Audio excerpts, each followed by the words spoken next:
Finance Committee meeting to order for September the 17th. Do we have any public comment? No, sir. All right. Can I get a motion to approve the minutes from August the 20th? Mr. Chairman, I make a motion that we approve the minutes of the August 20th meeting as presented. I will second that motion. Motion and a second. All in favor? Motion carries 3-0. Mr. Burrows, we have item number 2, memorandum of understanding for the Bay Street water improvement. Yes, sir. Pulling it up now. So this is a memorandum of understanding with the city of Brunswick. They are undertaking a proposed intersection improvement project at Newcastle and Bay Street, right there beside the Pate building where the county offices are at, as they're going to install a new roundabout there. This is a GDOT permitted project, or will be a GDOT permitted project. We have some water and sewer improvements we would like to do while they're doing that work. And I got a little concept here for you. This is the new proposed roundabout right here. This is an existing gravity sewer line that would be underneath the new roundabout. So we're proposing to abandon this gravity sewer line and install new gravity sewer back the opposite direction to tie into an existing gravity manhole on G Street.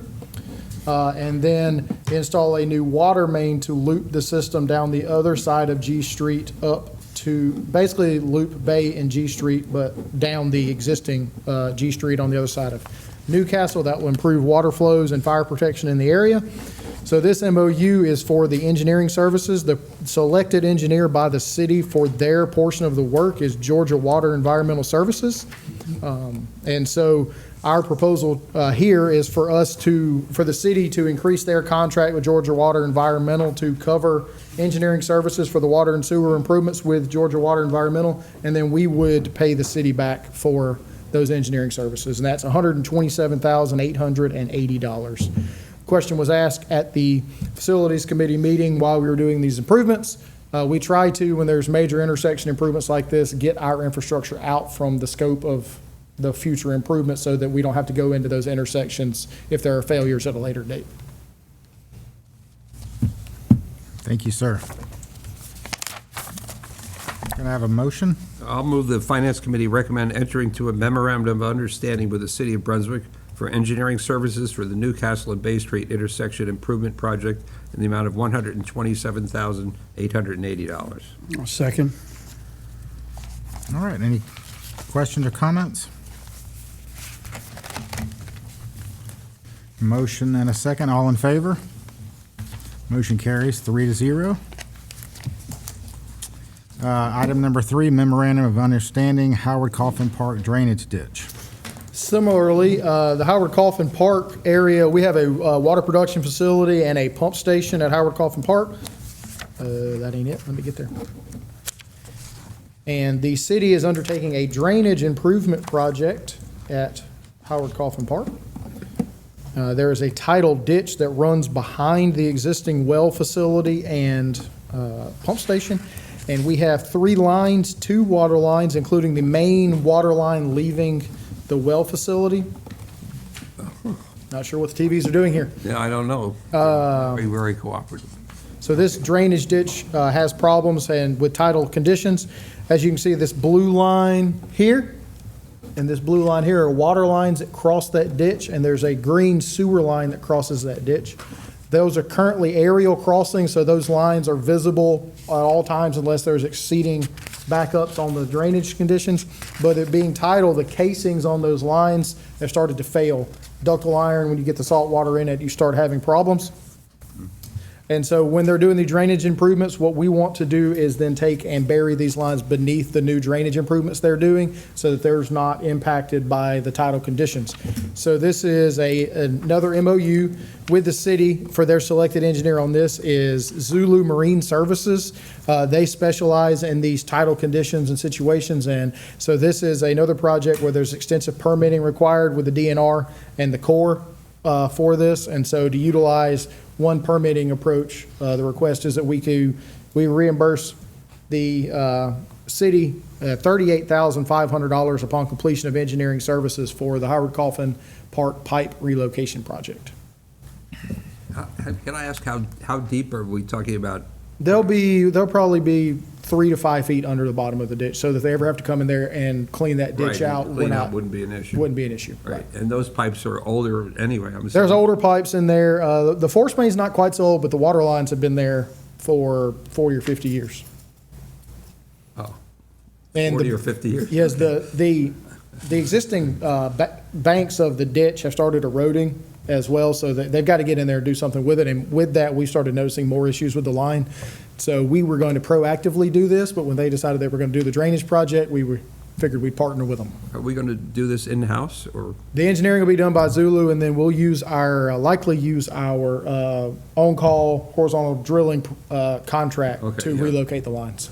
So right now, when you say they're visible through the ditch, in other words, you can see Right. there's pipes there. Exactly. But the rest of them are underneath the ground. Those 3 sections, yeah, it comes in, the pipes are visible in the ditch, and then once it goes to the other side of the ditch bank, it gets underground again. Okay, all right. Thank you. And all those pipes are cased, but the casings are falling apart. 40 or 50 years later, I understand that. Ductile iron with salt does Yeah, not hold up. Yeah, yeah. All right. Motion, please. I move that the Finance Committee recommend entering into a MOU with the City of Brunswick for engineering services for the Howard Coffin Park Pipe Relocation Project in the amount of $38,500. I'll second the motion. All right. Any other questions? Motion and a second. All in favor? Motion carries 3-0. Number 4, Mr. Burrows, contract award sanitary sewer smoke testing. Yes, sir. You may recall at our July commission meeting, we presented a proposal for a master plan update. The commission voted to not move forward that master plan update in favor of completing smoke testing beforehand to address increased I&I that has occurred in the last couple of years. So we went and selected the top 50 sewer sheds. The sewer sheds are the pipes that lead to individual pump stations. That showed the highest increase in run times at the pump station during rain events compared to dry weather. And we eliminated 5 of those sewer sheds because they either did not have gravity lines attached to them, so there would be a pump station upstream that pumps to a direct pump station and just repumps it, so there's no gravity line in that, or they were very small, a couple of sticks of pipe, no reason to include them in this. We can inspect those ourselves. And then we added the 2 gravity basins that directly feed Academy Creek and Dunbar Creek. Those are large gravity-only basins that are under pump stations. That totaled up 965,906 linear feet of gravity sewer. We received 9 proposals for smoke testing. They were scored on 3 factors. 25% of the score was on their recently completed project similarity to what we're requesting here, both in type of project and scale of project.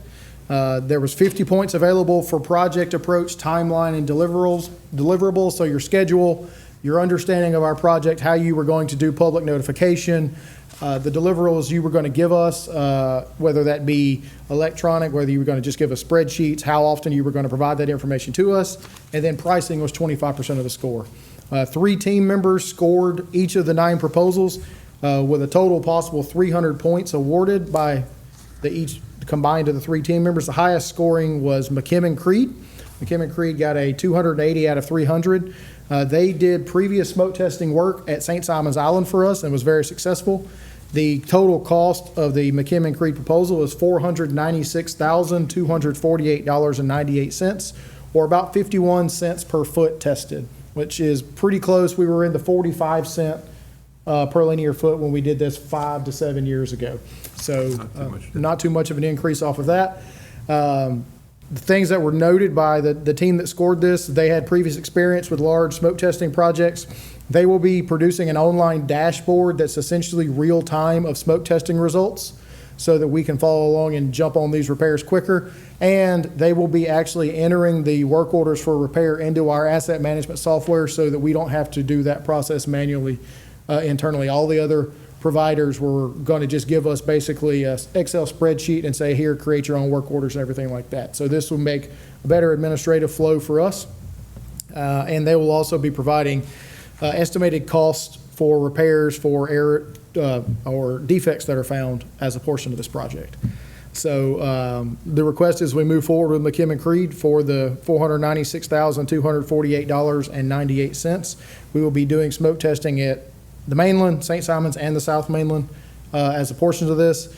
The McKim and Creed plan is to get started in October, and they will be completed with the smoke testing portion because it's smoke and dye testing. The smoke testing is scheduled to be wrapped up by the end of January, and then they can start doing dye testing. As a portion of that, it's 210 days to get the final report upon contract award. And as far as the actual smoke testing process, they will notify the area that will be being smoke tested 72 hours in advance of the testing. That includes door hangers being put out at every residence.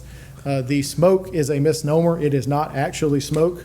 It looks like smoke. It is a completely non-toxic substance that comes in, but people get in their house, they freak out, so they'll think their house is on fire, so they will notify public safety before they do any testing as well. So like I said, they did this for us on St. Simons. I believe 2018 was when we did this, and we had no concerns with the way they handled the public notification or anything like that. Project went pretty smoothly. And with just shy of $500,000 to do the work, it will not take too many defects to be found and corrected before this project pays for itself, just with the pumping and treatment cost of the water that's getting in the system. The average proposal was right at $700,000. So this is not the cheapest proposal we got, but certainly on the lower end of where we're at. We make public announcements, radio. There'll be radio, well, everything will be posted on our social media. We could certainly contact the radio. The schedules, again, there'll be maps posted daily of where they'll be at, and then door hangers will be put out 72 hours in advance on every house that is in the area.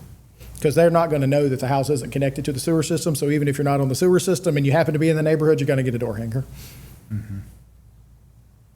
I have a couple of questions. Oh, so this pretty much is the first phase of a whole project that we need to have done. Right, so this will identify the defects. Right. There will be defects that we then need to come back and fix. Hopefully what we find is some easily correctable, say, clean out caps that have been knocked off, things like that. We can just go put a clean out cap on them. Manhole covers that have been knocked off, we can get that taken care of. So a lot of the things we find, we will be able to correct in-house. There may be larger defects that we need to get a contractor involved at that time. So this will, like, and if they're working in an area, we'll be able to just focus on that area and go through to try to find. If something inside pipes, then we're going to need to do cameras again, right? Right, we camera consistently. So our internal cameraing approach is we go through the system once every 10 years. Right. So obviously, if we camera something 5 years ago, we may find a new defect that was not there from a previous camera inspection. So depending on what is found, we could re-camera the lines to see what is going on.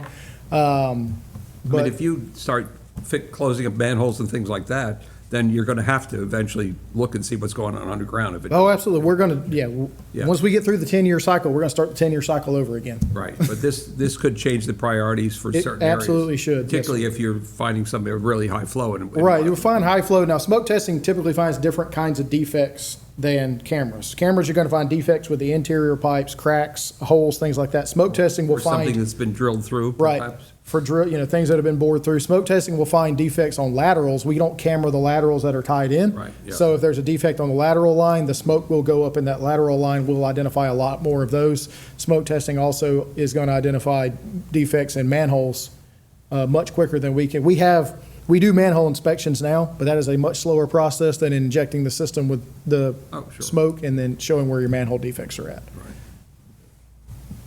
Yeah. It's one tool we have to inspect the system. There, you look for different things with different methods. And when's the last time we did smoke testing? 2018, we did St. Simons. In 2019, we did the mainland. Okay, so it's been a while. Been so- 5-6 years So since we've done something. It's probably something that needs to be done on a On a regular. fairly routine basis, it's not a bad idea. And again, until 2 years ago, we were seeing our flows at the plant decrease. Right. We've seen an increase during rain events in the last couple of years, so it's a good time for us to try to figure out where all that's getting in at. Yeah, because this is a big number, so if we're investing this much money, we should get something good in return. We will certainly find defects this way, yes, sir. Well, I'm sure we will.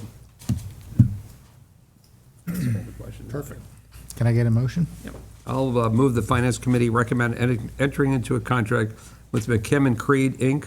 for the 2025 sanitary sewer smoke and dye testing services project in the amount of $496,248.98 to the penny. Do the penny. I second.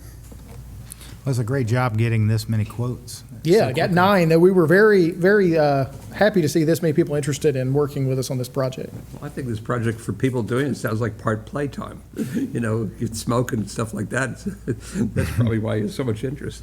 Yeah. The guy who's running the smoking equipment doesn't, his is probably, but the guy who's chasing down where the defects are at, he's going to be doing a lot of walking. That's true. All right, motion and a second. All in favor? Motion carries 3-0.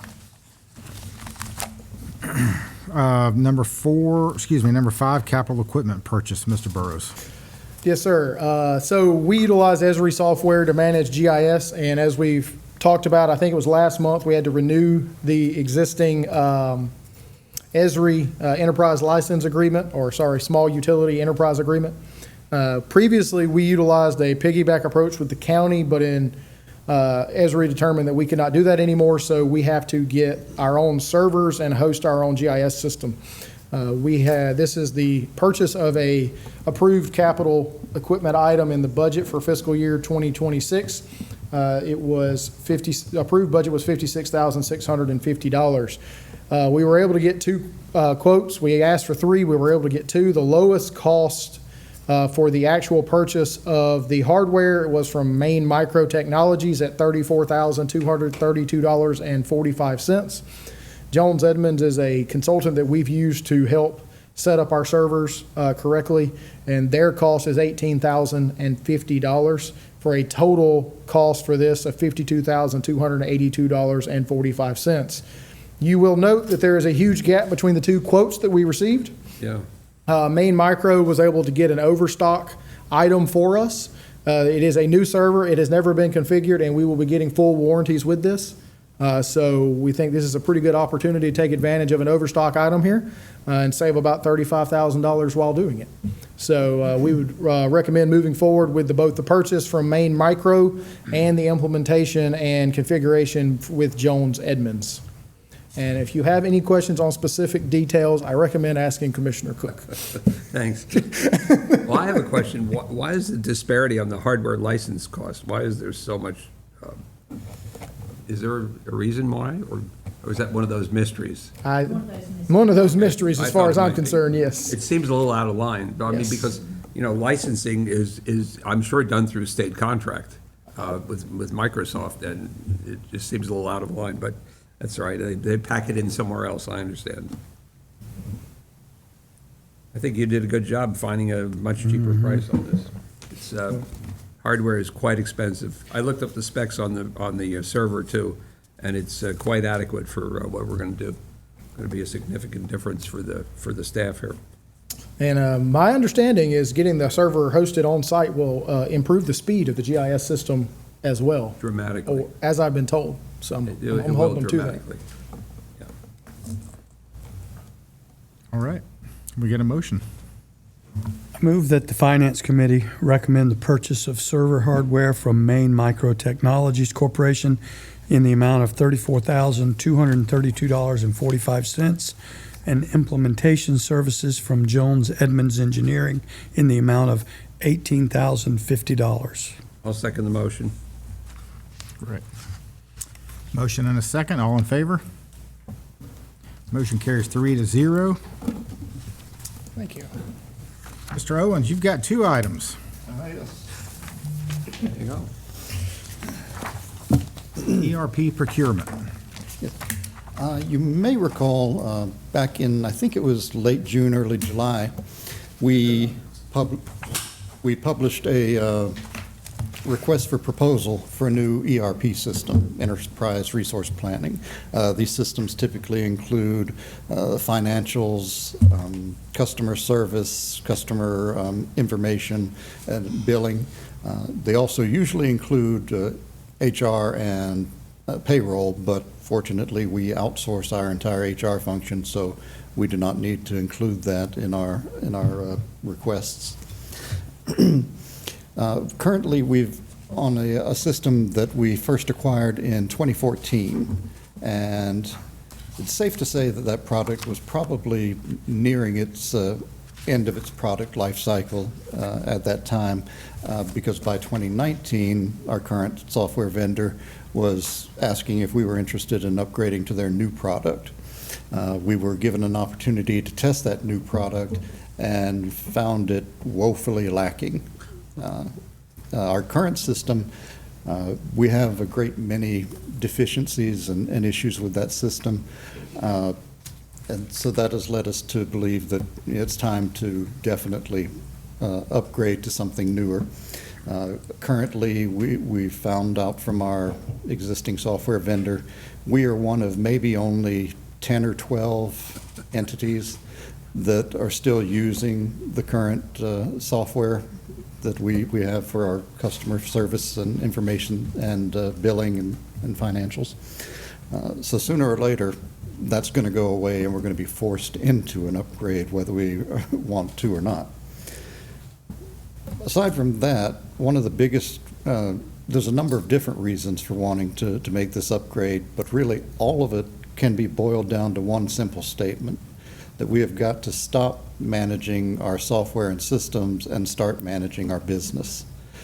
We have a situation with our current system and that we have many processes that have to exist outside the system, workarounds, a lot of manual data entry, a lot of duplication of effort to enter data or to accomplish different tasks.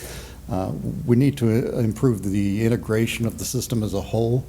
Different pieces of our current system don't really play well with one another or communicate effectively between each other. We'll have completed transactions in the CIS system that when they get sent over to the financial system for posting in the general ledger, there is sometimes a need to verify certain information. There's a need to, for different types of entries, change certain flags so that those entries, when posted, will actually appear in bank account reconciliations, which is an important part of our month-end process. We're hoping that, through updating our system, we can create a lot more efficiency within the organization. And also, we're hoping to enhance our customer service portal where, currently we have a portal where our customers can go online and pay their bill, but that's about all they can do. This would allow other features and functions, signing up for services online, requesting pause or disconnect services online, a few things of that nature. This kind of enhancements would probably also lead to improved collections through a better capture of information on the front end when we create accounts and force the collection of certain information and verification of certain information that we're able to use later should a customer leave us in a bad debt situation, so that we can reach out either ourselves or through a collection agency to locate that person and collect on our bad debts. We're growing at a significant rate. It's from Mr. Burrow's presentations whenever we submit the budget each year, from our town hall meetings that we hold annually. It's easy to see that Glynn County is growing, and we're growing by several hundred to maybe even close to 1,000 customers a year. That's placing a burden on our existing system and personnel. If we don't upgrade the system, eventually we're going to have to increase headcount to be able to keep up with the work that is generated. An effective and robust system could prevent that, could even result in a small reduction of headcount in certain areas, or at the very least, reduce the pain when we're short-staffed. And so, as I mentioned, we published the RFP in end of June, beginning of July. We received a great deal of interest. We had approximately 19 or 20 vendors attend our pre-proposal meeting, and then proposals were due on August 28th. We received 10 proposals. We currently have a team of 5 individuals who are reviewing those proposals, and we'll be submitting score sheets with the goal of hopefully narrowing that down to a short list by September 26th. We'll schedule demonstrations and interviews with those shortlist vendors throughout the month of October, and from that point, continue any necessary contract negotiations and be prepared to make a recommendation to the board by the December meeting as far as what direction we think we need to go, which vendor we think we need to select to help us implement, install, and maintain this new system. If you have any questions, I'd be happy to answer. Do we have, as part of the RFP, are we able to go on site with any customers that are using the software? And if not, I would highly recommend that we make that requisition as we get closer to negotiating. I know the vendors have been open to that. We've certainly requested references, and we'll be contacting those users of the system. Whether or not we're actually able to go to one of their customer sites to see, that'll be a tight workaround, depending on staff availability and workloads, things of that nature. It's something we think we would like to do, but there would be some challenges involved in setting that up. Yeah, with what, and I know we probably aren't going to discuss the budget amount for obvious reasons, but I'm sure it's a significant investment, and anytime you can get on site, that's where you you hear, how the system really works and how the support really works, and Right. And the good vendors are willing to make it happen, and they've got relationships with customers and they're willing to make it happen. Definitely. And we've certainly seen a wide range in the cost proposals that we've received so far. That's true. Yeah. Yeah. Drop the bottom third, just saying. I actually had a chance to review the proposals that Pam had sent me the links for them, and they are very comprehensive and a lot of reading. So I know that the committee that's going to be scoring them has a lot of work to do.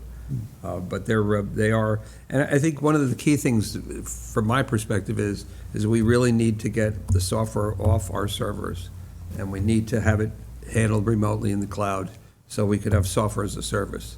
So that way we don't have to update the software all the time. We don't have to worry about backing it up and everything. Everything's done automatically. And, the cloud is kind of a misnomer, because cloud really is a data center somewhere, like maybe even in Georgia. But the key thing with that is it doesn't just back it. It doesn't work on one server. It probably works on another dozen servers at the same time, that it's all in all those places. So if one of the servers fails, you're able to continue on working. It just switches over to the new one. And that's one of the key things, because the model we're using now is 20 years old. Have the software on your servers, and you're at risk of, particularly if someone hacked into our system, they could hold the data, hold the data for ransom or for payment and stuff, and it's a messy situation. And I think even though some people have some trepidation about the cloud, think about that. Amazon Web Services, I'm sure that the people that are running the security part of that have significantly larger amounts of information than anyone that we could find to help us with that. So, and it's not a knock on anyone. It's just such an unbelievably complicated area that they have the money to pay for the best people. So I know that I actually know that our data from our meter reading is kept on the Amazon Web Services on the cloud. So, and that we haven't had any problem at all with that. And now that we have very good, knock on wood, now that we have good access with the internet here, now that we've gotten Live Oak in here and giving us really fast service, there's going to be no speed issues with if we move to the cloud. So, but like I say, it's wonderful. I did also read the proposal, and I know a lot of time and effort went into that, and I appreciate what the staff did on that, because it was as comprehensive a proposal as I've seen in a long time. I don't know where your sources were, but you obviously came up with a lot of things. So Congratulations on that, and I'll look forward to that. And if I could sit in on any of the demonstrations, I'd love to at least be an observer, so just to give a little perspective on it. We'll definitely keep you posted on that schedule. Okay, great. Thank you very much. If no other questions, then I can just go right into financial statements for August. August was actually a fairly calm and quiet month. A little bit of noise because of the ongoing audit, but I'll point that out as we go along. For current assets, we currently sit at a total balance of $11,635,901. The biggest changes weren't very big, and that was in cash and cash equivalents, really normal activity of payments received and payments to our vendors. Other than that, nothing really jumped out. Normal bond activity, normal intergovernmental receivables, which is, of course, our SPLOST, things like that. The restricted cash accounts, which currently total $68,811,199. Once again, completely normal activity of interest received, fees, payments, fair market value adjustment, which interestingly enough dropped in July but came back up in August, giving us a net positive overall there. All that cash and cash equivalents, the bond sinking fund, and the total of the restricted cash accounts, that totals $73,296,364, which ties to the balance that you will see on the cash balance page further into the report. Capital assets, here's where we saw a little bit of noise. Typically, we don't see any activity on fixed assets net of depreciation until the end of the first quarter, end of September, that being largely because of the audit and everything that is going on around fixed assets at that time. We did see a decrease this month, but that was not a decrease that occurred in July or August activity. That was an adjustment in depreciation for year end of 2025. So the current, if that had been made before year end, we would have seen zero activity in fixed assets. Did see a lot of activity in construction and process. A number of projects saw some significant payment or cost activities. See $505,000 for the Academy Creek UV upgrades, $393,000 for emergency repair to headworks over at Dunbar, $329,000 for the 4002 Basin CIPP project, $260,000 for the Academy Creek RAS replacements, and $165,000 on exit 29, and $124,000 on community road project. You'll see those noted on the second to last page of this report in the project report section. And thus, we finish out total assets as of August 31st, $293,158,404. Accounts payable was really the only significant move we saw in current liabilities, and that is basically the cost that we see associated with the projects that I just mentioned. So current liabilities totaling $11,482,000 at the end of August. No change to long-term debt. Only about $6,400 change in customer deposits payable. Nothing changed on the net pension liabilities, so we, in total liabilities, ends with a balance of $77,037,215. We can skip down to the third page, which is our summary revenue. Normal revenue activity for August. And with the flexing of our revenue budget for the first 2 months of the year, our revenue accounts are actually showing a positive variance to budget. So we're bringing in a little more money than expected. Always a good thing. The one thing to note in the revenue section is the interest income. which, that's largely our fair market value adjustment, which is basically up $195,000 for this year. That with other interest received has put that at a variance to budget of $243,000. See, total operating revenues currently stand at $7,689,308.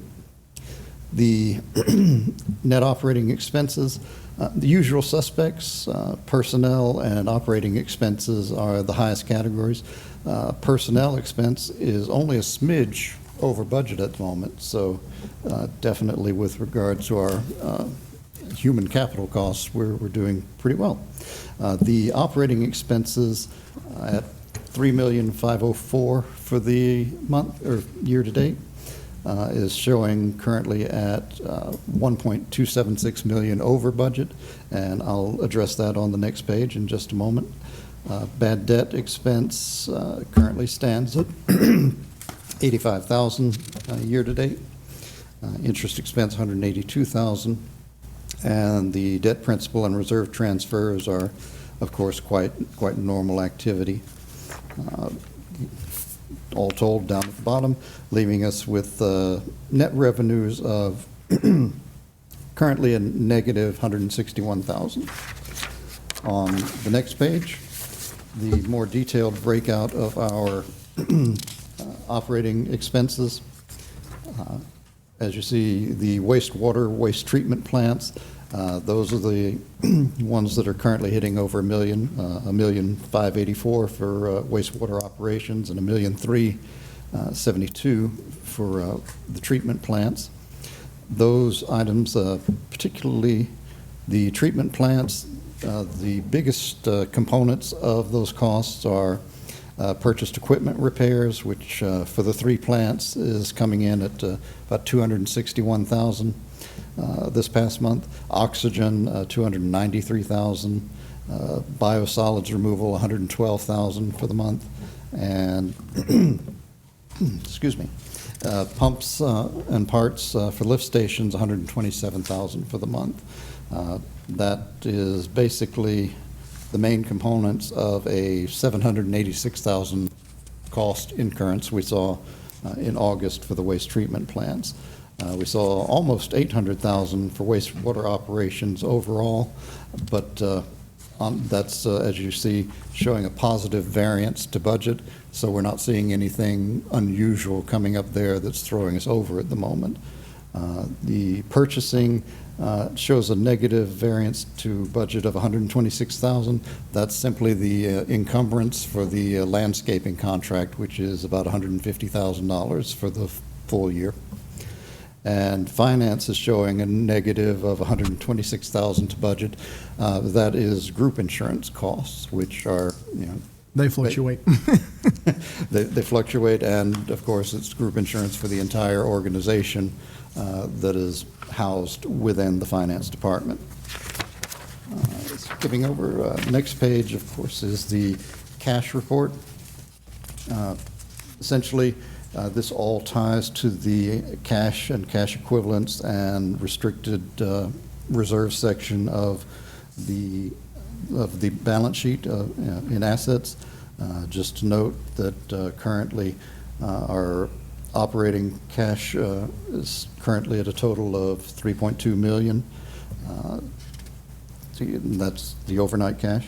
The restricted reserves, unrestricted reserves, I should say, elective reserves, $39,558,925. The construction fund at $6,073,000.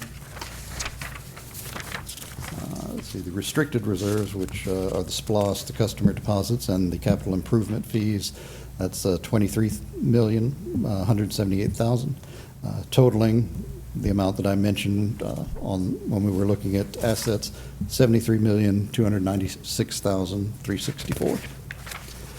The next page, the investment summary. Our total portfolio balance increased to $257,670 in the month of August. Most of that being, of course, the fair market value adjustment, but also some interest received in those accounts. You can see that we're almost free of our very low-yielding investments, See that. which basically are municipal bonds that we had purchased quite some time ago. And all of our current investments, which are largely held in U.S. Treasury notes, averaging well, noticeably above 4%. Our fixed income portfolio currently 4.32% yield to market, and cash account at 4.16. Total portfolio currently yielding almost 4.3. And then the last page being the project report. Looking at the expenditures column, you'll notice the amounts that I listed out earlier when I was going through our construction in progress account. So the community road, sewer expansion, Dunbar Creek clarifier improvements, which was the headworks repairs, the Academy Creek RAS, the Academy Creek UV installations, Splost Exit 29, and Basin 4002 CIPP. And that's all she wrote. Any questions? And the Federal Reserve did cut the interest rates by 25 basis points today. Correct. So, Are the,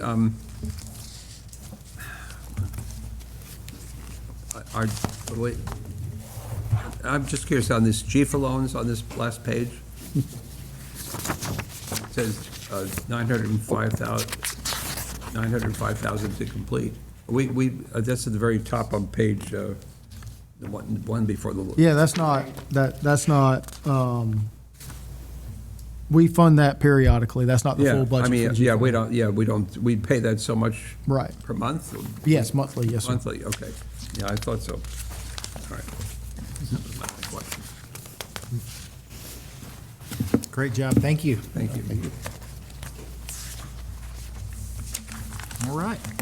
Motion to adjourn. Motion to adjourn. I'll second the motion. Wow.